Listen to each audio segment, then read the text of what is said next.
Hello दोस्तों, teaching diary में आपका स्वागत है। आज के स्टडी का टॉपिक है अलजेब्रा, दैट इज बीजगणित।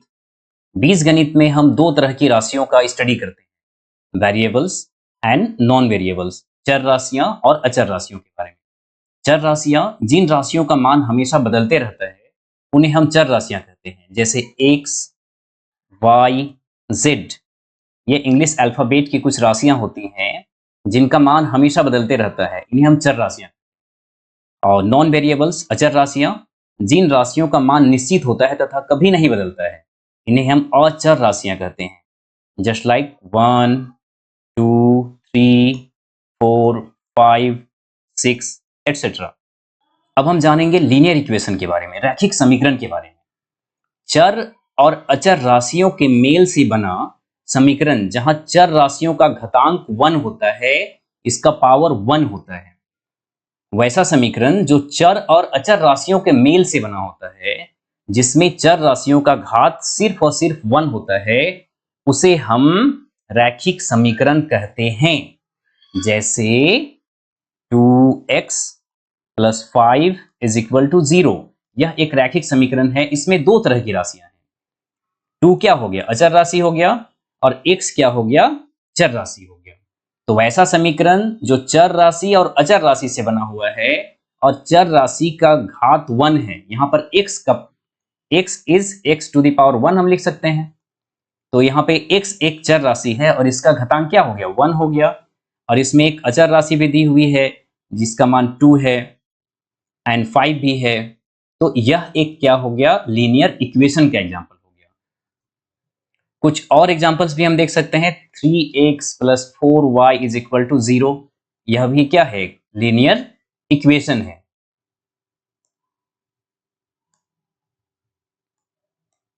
अब हम जानेंगे टाइप्स ऑफ लीनियर इक्वेशन, रैखिक समीकरण के प्रकार। रैखिक समीकरण कितने प्रकार के होते हैं? Types of linear equation. पहला, एक चर वाले रैखिक समीकरण। वैसा रैखिक समीकरण जिसमें सिर्फ एक चर होता है, एक वेरिएबल होगा, उसको हम कहेंगे linear equation in one variable. जैसे 2x + 3 = 0।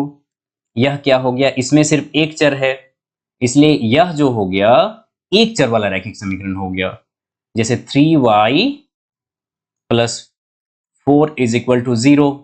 यह भी क्या हो गया? एक चर वाला रैखिक समीकरण हो गया, क्योंकि यहां पर सिर्फ एक चर है, एक y है केवल। तो वैसा समीकरण जिसमें सिर्फ एक चर होगा, एक ही x y z कुछ भी होगा, तो इस तरह के समीकरण को हम कहेंगे एक चर वाले रैखिक समीकरण। नेक्स्ट, दो चरों वाले रैखिक समीकरण। वैसे समीकरण जिसमें दो चर होंगे, दो चर वाले समीकरण को हम दो चरों वाले रैखिक समीकरण कहते हैं। जस्ट लाइक अगर हमारे पास ये इक्वेशन है 2x + 3y = 4, तो यहां पर दो चर हो गए, x भी है और y भी है, तो ये दो चरों वाला रैखिक समीकरण हो गया। जैसे 5x + 2y = 0, इसमें भी दो चर हो गए, x भी हो गया और y भी हो गया। तो यह जो है दो चरों वाले रैखिक समीकरण का एग्जाम्पल है।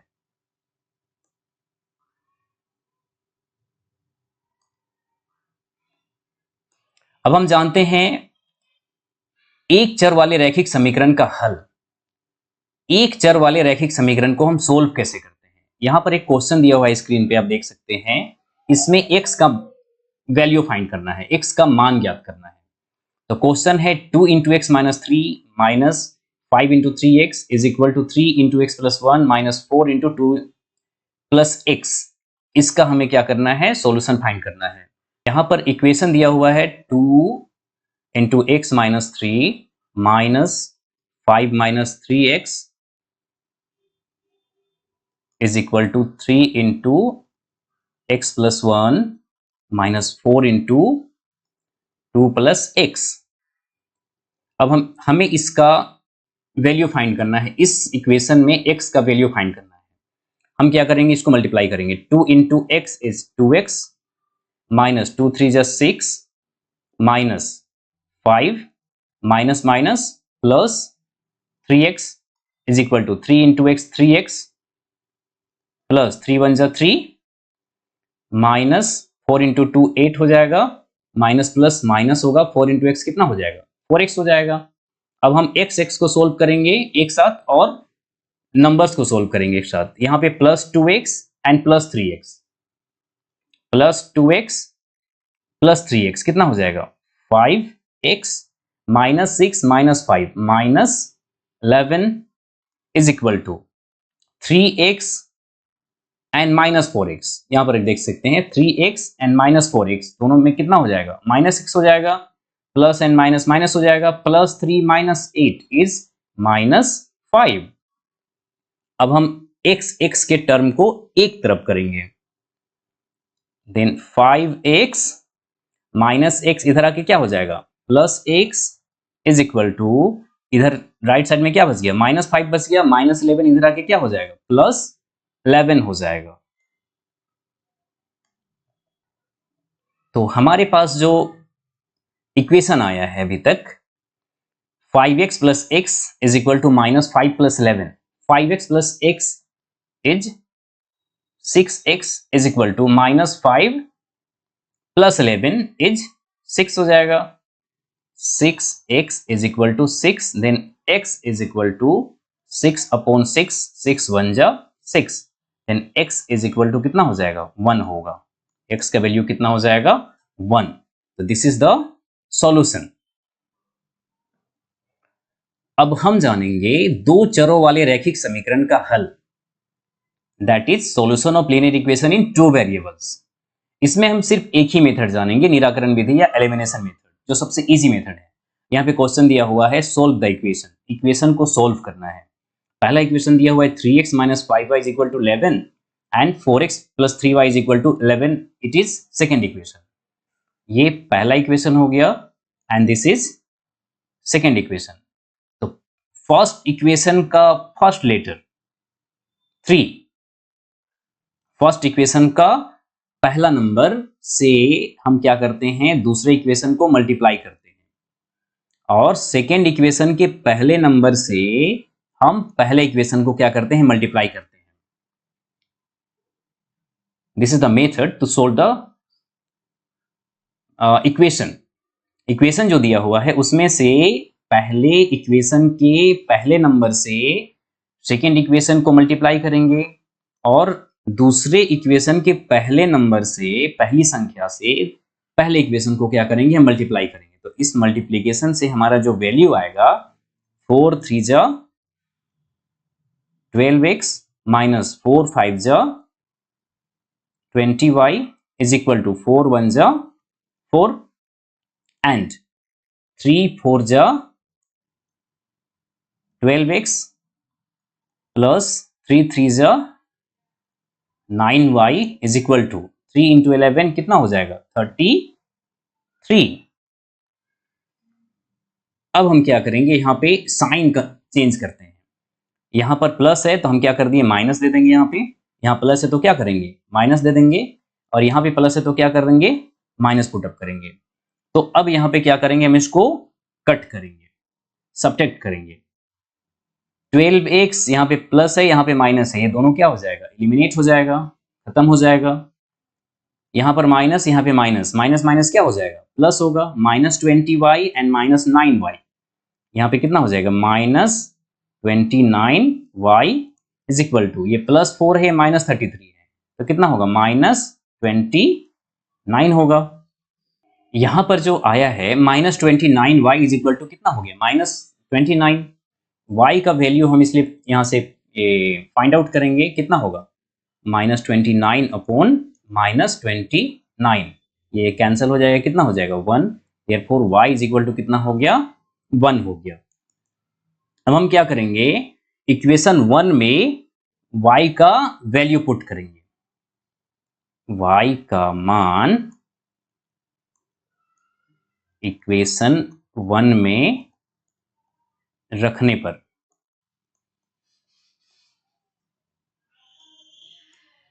इक्वेशन 1 हमारा कितना है 3x minus 5y is equal to कितना हो गया 1, that is 3x minus 5 into y का वैल्यू कितना है 1 है, इज इक्वल टू कितना होगा 1 होगा। That is 3x minus 5 into y, 5 into 1 is equal to 5 is equal to कितना होगा 1 होगा, that is 3x is equal to minus 5 को हम राइट साइड ले जाएंगे तो 1 प्लस कितना होगा 5 होगा, then 3x is equal to कितना हो गया 6 हो गया, then x is equal to 6 upon 3, 3 to the 6, that is 2. Therefore, x is equal to 2 and y is equal to कितना हो गया 1. This is the solution. इस तरह से आप दो चरों वाले रैखिक समीकरण का हल इजीली निकाल सकते हैं। अब हम जानेंगे समीकरणों के हल के प्रतिबंध के बारे में। Conditions for solution of linear equation. यहां पर दो लीनियर इक्वेशन दिया हुआ है a1x plus b1y plus c1 is equal to 0 and a2x plus b2y plus c2 is equal to 0। इसके कितने कितने हल होंगे? सबसे पहला जो कंडीशन है a1 अपॉन a2 हम निकाल देंगे, अगर वो b1 अपॉन b2 के बराबर होगा और यह c1 अपॉन c2 के बराबर होगा, मतलब तीनों का रेशियो क्या होगा बराबर होगा, तो इस कंडीशन में क्या होंगे अनेक हल होते हैं, अनेक हल होंगे। इस इक्वेशन का क्या होगा अनेक हल होगा। अगर a1 upon a2 is equal to b1 upon b2 is equal to c1 upon c2, तो इस इक्वेशन का अनेक हल होगा, बहुत सारे सॉल्यूशन इसके होंगे। दूसरा कंडीशन, अगर a1 upon a2 equal to b1 upon b2 is not equal to c1 upon c2, अगर a1 अपॉन a2 बराबर होगा b1 अपॉन b2 के, बट c1 अपॉन c2 के बराबर नहीं होगा, तो इस कंडीशन में इस इक्वेशन का कोई भी हल नहीं, कोई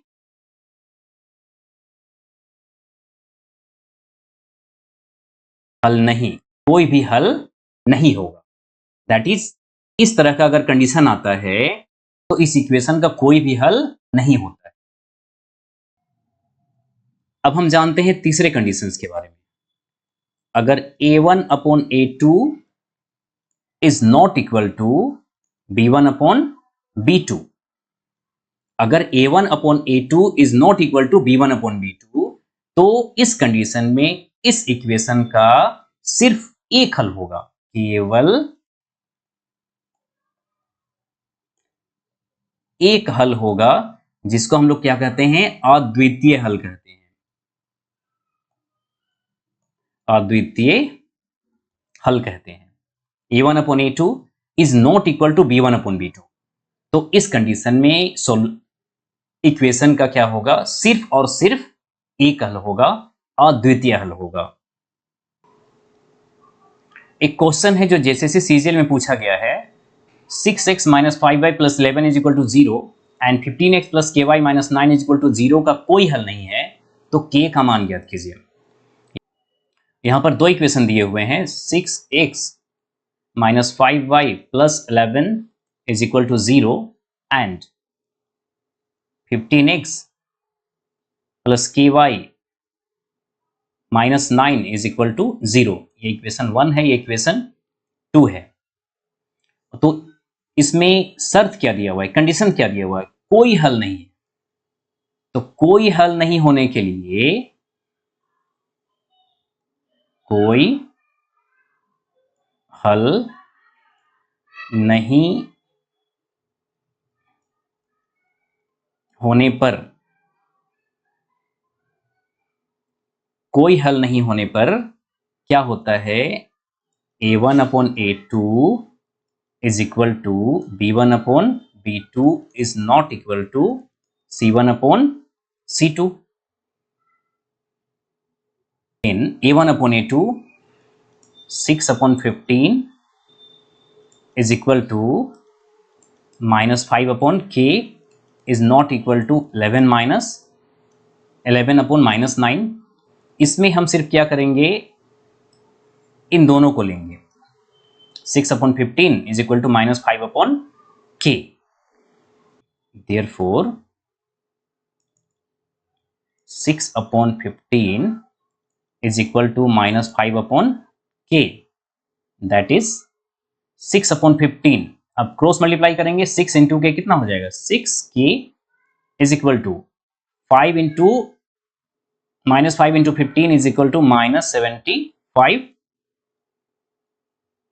देन हम k का वैल्यू फाइंड करेंगे, therefore k is equal to कितना होगा, minus 75 upon 6, 3 2 6, 3 2 6, 3 5 15, that means minus 25 upon 2, that is minus 12.5। therefore k का वैल्यू कितना होगा, minus 12.5। therefore c is the right answer here।